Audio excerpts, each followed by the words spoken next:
మీ business ఏదైనా మీ ఊర్లో promotion చేయాలంటే అది సుమన్ టీవీతోనే సాధ్యం. ఇప్పుడే సంప్రదించండి. Welcome to Suman TV. తెలంగాణలో ఇంటర్మీడియట్ ఇక రద్దు. ఇక నుంచి ఇంటర్మీడియట్ ఉండదు. వచ్చే విద్యా సంవత్సరం నుంచి ఇంటర్మీడియట్ని రద్దు చేయాలని ప్రభుత్వం ఆలోచనకు వచ్చినట్టుగా తెలుస్తోంది. ఇది అమల్లోకి వచ్చే అవకాశం కూడా స్పష్టంగా కనిపిస్తోంది. కేబినెట్ సబ్ కమిటీ కూడా ఈ నిర్ణయం తీసుకున్నట్టుగా తెలుస్తోంది. ఈ వార్త వింటే విద్యార్థుల తల్లిదండ్రులకు సంతోషం కలుగుతోంది. కార్పొరేట్ కాలేజీల యాజమాన్యాలకు మాత్రం గుండె గుబేలు అంటోంది. ఎందుకంటే కాలేజీలకు లింకుగా స్కూలు పెట్టి 1వ తరగతి నుంచే, లేకపోతే ఇంకా చెప్పాలంటే నర్సరీ నుంచే ఐఐటి జేఈ అని చెప్పేసి డబ్బా కొట్టి డబ్బులు వసూలు చేసుకుంటున్నారు, దోచుకుంటున్నారు చాలా కార్పొరేట్ కాలేజీలు. ఇంటర్మీడియట్ వ్యాపారం మన తెలుగు రాష్ట్రాల్లో మామూలుగా లేదు. మినిమం 1,50,000 రూపాయల ఫీజు, మినిమం 1,50,000 ఫీజు. గొర్రెలు దోలినట్టు హాస్టల్లో దోలి పిల్లల్ని పిసిరి పిండి చదివించి ర్యాంకుల కోసం, ఆ ర్యాంకుల ఆధారంగా వచ్చే సంవత్సరం అడ్మిషన్లు పెంచుకోవడం కోసం కోట్లు సంపాదిస్తున్నాయి కొన్ని కార్పొరేట్ కాలేజీలు. అన్ని కాలేజీలు కాదు, కొన్ని కార్పొరేట్ కాలేజీలు.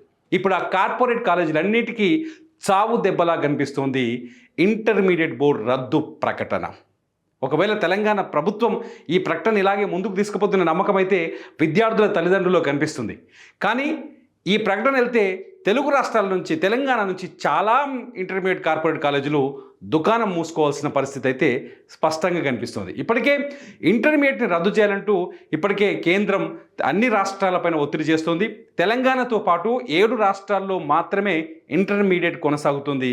మిగతా రాష్ట్రాలన్నింటిలో, బీజేపీ పాలిత రాష్ట్రాలు కావచ్చు, ఇతర రాష్ట్రాల్లో ఇంటర్మీడియట్ని, స్కూల్ ఎడ్యుకేషన్ని కలిపేశారు.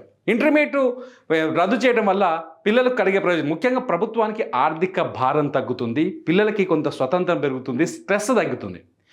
ఎక్కువ మంది ఆత్మహత్యలు చూడాలి. విద్యార్థులు మన తెలుగు రాష్ట్రాల్లో ఏ క్లాస్ విద్యార్థులు ఎక్కువగా ఆత్మహత్యలకు పాల్పడుతున్నారంటే ఇంటర్మీడియట్ చదివే పిల్లలే ఎక్కువగా ఆత్మహత్యలకు పాల్పడుతున్నారు. ఎందుకంటే అది సెన్సిటివ్. ఆ ఏజ్లో నిర్ణయాలు చాలా వేగంగా తీసుకుంటారు, భయపడతారు. ఆ వయసు అటువంటిది. ఆ టైంలో సూసైడ్స్, ఎడ్యుకేషన్ ఒత్తిడి తట్టుకోలేక, కాలేజీల్లో ఒత్తిడి తట్టుకోలేక కాలేజీ బిల్డింగ్ల మీద నుంచి దూకుతున్న వార్తల్ని మేము ఇస్తున్నాం, మీరు చూస్తూనే ఉన్నారు. కానీ ఇప్పుడు ఈ ఇంటర్మీడియట్ ప్లస్ 10+2 విధానాన్ని తీసుకొస్తే కనుక ఖచ్చితంగా చాలామంది విద్యార్థులు మెంటల్గా ఫ్రీ అవుతారు. వాడికి ఏం కావాలనో చూజ్ చేసుకుంటాడు, ఉన్న స్కూల్లోనే చదువుతాడు, వారికి కొంత ప్రశాంత వాతావరణం ఉంటుంది. ఎందుకంటే స్కూల్ నుంచి కాలేజీకి వెళ్ళిన తర్వాత అదొక పెద్ద భూతంలాగా కనిపిస్తుంది. ఆ ఇంటర్మీడియట్ 2 ఏళ్ళే ఉంటుంది. అది ఆ 2 ఏళ్ళే పెద్ద సమస్యగా కనిపిస్తుంది. దాన్ని కొంచెం సరళీకృతం చేసినట్టు అవుతుంది ఇంటర్మీడియట్ బోర్డు రద్దు చేయడం వల్ల. ముఖ్యంగా కాలేజీలకి నష్టం. అయితే ఇప్పటిదాకా అసలు రద్దు చేయడం వల్ల ప్రభుత్వం తీసుకొస్తున్న మార్పు ఏంటి? ఏం మార్పు తీసుకొస్తుంది? ఏం పాలసీ అంటే నేషనల్ ఎడ్యుకేషన్ పాలసీ ప్రకారం ఇప్పటిదాకా మన దగ్గర ఎలా ఉందంటే 5+2+3+2 విధానం ఉంది. ఇందులో ఈ 5+2+3 విధానంలో ఏంటంటే 5th వరకు ప్రీ ప్రైమరీ, 5వ తరగతి వరకు, 5 ఏళ్ళ వరకు ప్రీ ప్రైమరీ స్కూల్ 5వ తరగతి వరకు ఉంటుంది. ఆడికించి 7th క్లాస్లో అప్పర్ ప్రైమరీ స్కూల్ ఎగ్జామ్ నడిచింది. 7th క్లాస్లో మళ్ళీ బోర్డు ఎగ్జామ్ ఉండేది కదా, నేను కూడా రాసినాం. ఇది అప్పర్ ప్రైమరీ స్కూల్ విధానం ఉంటుంది. 7th నుంచి మళ్ళీ 8th, 9th, 10th వచ్చేసిన తర్వాత ఎస్ఎస్సి ఉండేది. ఆ తర్వాత ప్లస్ ఇంటర్మీడియట్ ఉండేది. Inter first year, inter second year. ఇది ఇప్పటిదాకా స్కూల్ ఎడ్యుకేషన్ విధానం తెలంగాణలో ఉంది. ఇప్పుడు కొత్తగా వచ్చే విధానంతో, ఇప్పుడు కొత్తగా వచ్చే పద్ధతిలో ఏం జరుగుతుందంటే 5+3+3+4 ఈ విధానాన్ని తీసుకొస్తున్నారు.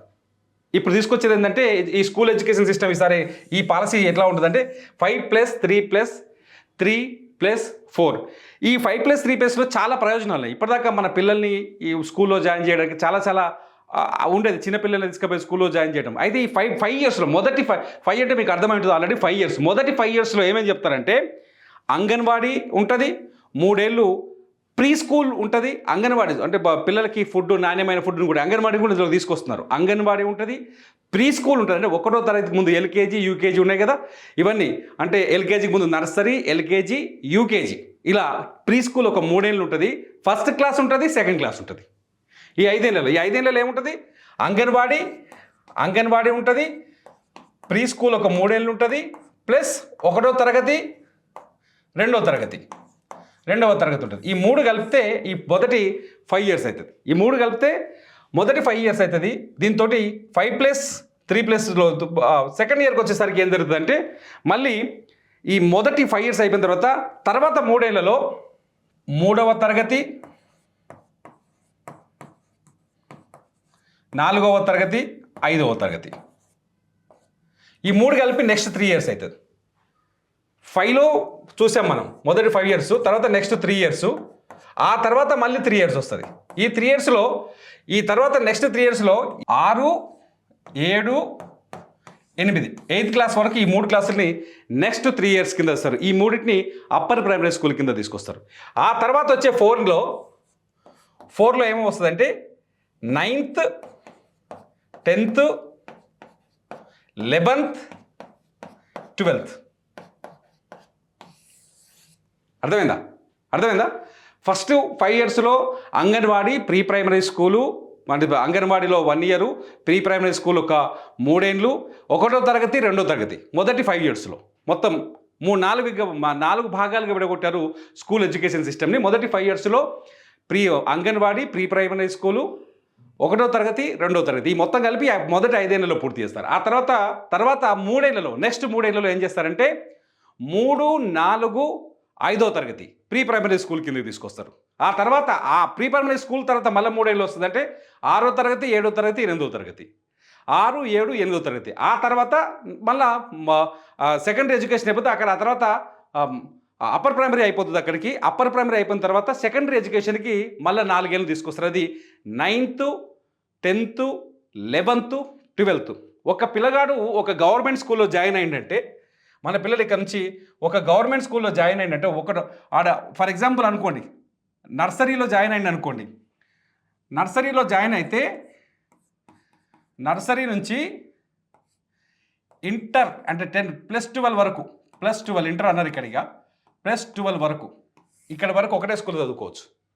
నర్సరీ నుంచి +12 వరకు ఒకటే స్కూల్లో ఇక విద్య ఉంటుంది. దీనివల్ల చాలా ప్రయోజనాలు ఉంటాయి. వాడు ఒక పిల్లగాన్ని మన బిడ్డను ఒక స్కూల్లో జాయిన్ అయితే ఆ చిన్నప్పటి నుంచి అక్కడే ఉంటాడు కాబట్టి స్కూల్ వాతావరణము, ఆ స్కూల్లో చదువు చెప్పే విధానము, ఆ స్కూల్లో ఉండే సౌకర్యాలు, ఆ స్కూల్లో చదువుకున్న తన తోటి క్లాస్మేట్స్, ముఖ్యంగా 10th అయిపోగానే ఇంటర్ కాలేజీలోకి వెళ్తాం. చాలా కార్పొరేట్ కాలేజీ ఉన్నాయి, వాళ్ళ పేర్లు ఇక్కడ చెప్పదలుచుకోలేదు. వెళ్ళిపోతే డిఫరెంట్ కాలేజీల నుంచి వస్తారు. ఎంత దొంగతనం వ్యవహారం ఉందంటే ఇలా ర్యాంకుల కోసం బాగా చదివిన వాళ్ళని ఒక క్లాస్ రూమ్లో, మోస్తరుగా చదివే వాళ్ళని ఇంకొక క్లాస్ రూమ్లో, చదువు రాని వాళ్ళని అంటే కొంచెం వెనకబడి చదువులో అర్థం చేసుకోలేని వాళ్ళు ఇంకో క్లాస్ రూమ్లో, ఇట్లా మనుషుల్ని విడదీసేవాళ్ళు ఇంటర్ కాలేజీలో. ఇప్పుడున్న కార్పొరేట్ ఇంటర్ విద్యలో ఇది స్పష్టంగా కనిపిస్తుంది. కొందరైతే ర్యాంకుల కోసం తీసుకెళ్ళి సపరేట్గా వేరే క్యాంపస్లో పెట్టి వాళ్ళు నైట్ అంతా చదివిస్తారు. వాళ్ళే ర్యాంకర్స్ కింద రావాలి. ఎందుకంటే 1, 1, 1, 2, 2, 2, 3, 3, 3, 4, 4, 4 ఇది వస్తేనే అడ్మిషన్లు వస్తాయి.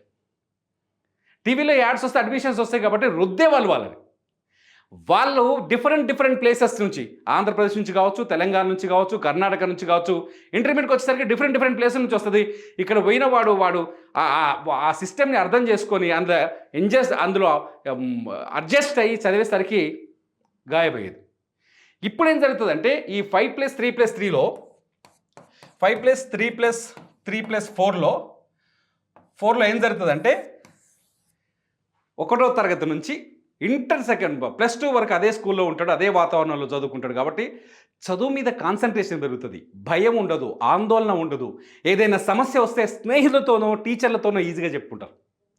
ఇంకోటి ఏంటంటే ఒత్తిడి ఉండదు, ఇట్లా స్ట్రెస్ చేసి పిండే ఒత్తిడి ఉండదు. 3వ పాయింట్ ఏంటంటే లక్షల ఫీజులు కట్టాల్సిన ప్రమాదం ఉండదు. లక్షల ఫీజులు కట్టిన ప్రమాదం ఉండదు. తల్లిదండ్రులకైతే నిజంగా శుభవార్త. సో మొత్తానికి తెలంగాణ ప్రభుత్వం నేషనల్ ఎడ్యుకేషన్ పాలసీ ప్రకారం వచ్చే 2025 నుంచే ఇంటర్మీడియట్ బోర్డుని పూర్తిగా రద్దు చేసి దాని కింద ఇప్పుడు స్కూల్ ఎడ్యుకేషన్ సిస్టంలో ఒక 600 కాలేజీలు ఉన్నాయి. ఇంటర్మీడియట్ బోర్డు కింద ఒక 420 కాలేజీలు ఉన్నాయి తెలంగాణలో. వీటన్నింటినీ గవర్నమెంట్ కాలేజీలు, వీటన్నింటినీ ఈ 420 కాలేజీలు తీసుకొచ్చి వాళ్ళ స్కూల్ ఎడ్యుకేషన్లో కలిపే అవకాశం కూడా కనిపిస్తుంది. ఇది నిజంగా తల్లిదండ్రులకి చాలా చక్కటి వార్త. కార్పొరేట్ కాలేజీలకు మాత్రం కడుపు మంట, ఇది గ్యారంటీ. చూద్దాం గవర్నమెంట్ 2025 నుంచి ఈ పాలసీని ఇంకా ఎంత షార్ప్ చేస్తుందో.